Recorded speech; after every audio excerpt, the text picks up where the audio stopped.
सच सुनना है। Over thinking कोई हैबिट नहीं, एक ये चुपचाप सहने वाली सजा है। Hi, I am Romana. I am learning in the field of special education.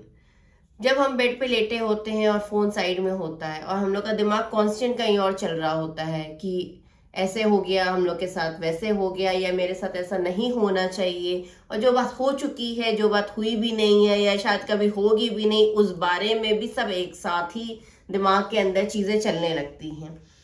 तो लोग कहते हैं कि मैं ओवर थिंकिंग करती हूँ या मैं ओवर थिंकिंग करता हूँ क्योंकि मैं सीरियस हूँ। लोग समझते नहीं है कि हाँ, हम लोग कोई चीज समझ रहे हैं या अंडरस्टैंड कर रहे हैं। हाँ, लेकिन कभी कभी उस पर बहुत ज्यादा जज्बाती हो जाते हैं, बहुत ज्यादा ओवर थिंक करने लगते हैं, और यहाँ एक कहीं ना कहीं डर क्रिएट होने लगता है।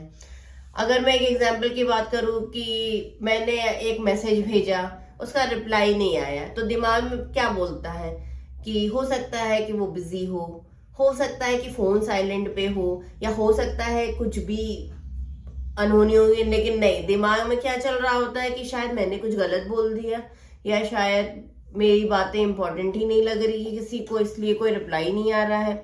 ओवर थिंकिंग सबसे ज्यादा टाइम नहीं, एनर्जी ही आपका लेता है। तो इसलिए थोड़ा सा अपनी एनर्जी को भी बचाने के लिए ओवर थिंक को कम करना जरूरी है।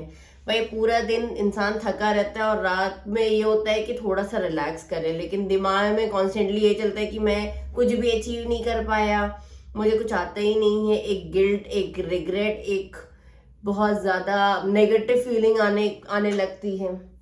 तो ओवर थिंकिंग जो है तुमसे एक झूठ बोलती है कि बस थोड़ा और सोच लो, फिर परफेक्ट हो जाएगा सारा चीज। लेकिन ऐसा नहीं होता है। आपके ज्यादा सोचने से चीजें नहीं हल होने वाली है, आपके करने से चीजें हल होने वाली हैं।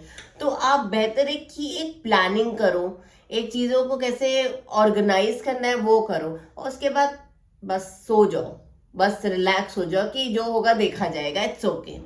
एक सिंपल रूल याद रखो कि एक्शन प्लस थिंकिंग। पहले डर के साथ भी काम करो और कंफ्यूजन के साथ भी स्टेप लो। कोई बात नहीं, अगर गलती होगी या कुछ ऐसा होगा कि यार गड़बड़ हो गया, इट्स ओके, कोई बात नहीं, आप उसको ठीक कर सकते हो। और नहीं भी ठीक होगी तो आपके लिए वो चीजें बनी ही नहीं है, तो आप उसको वहीं एज इट इज छोड़ दो। Come to next step. अब दूसरी चीजों को देखो और दूसरी चीजों को चलाओ कि क्या करना है और क्या प्लानिंग कर सकते हैं और क्या बेहतर कर सकते हैं। तो ओवर थिंक तुम्हें बुरा इंसान नहीं बनाएगा, लेकिन चुपचाप तुम्हारी जिंदगी छोटी कर देगा। तो सोचना कम करो, जीना ज्यादा शुरू करो, और मेडिटेशन करो, स्ट्रेस फ्री रहो, एंजाइटी को कम करो। और लोग जो आजकल डिप्रेशन को बहुत कॉमन वर्ड बना दिए हैं, उस वर्ड को प्लीज कम इस्तेमाल करो, ताकि आपकी लाइफ पॉजिटिव रहे, सेल्फ कॉन्फिडेंस डेवलप हो, आप खुश रहें और दूसरों को भी खुश रखने की कोशिश करिए, और प्लस इन्वायरमेंट को हेल्दी रखिए अपने लिए।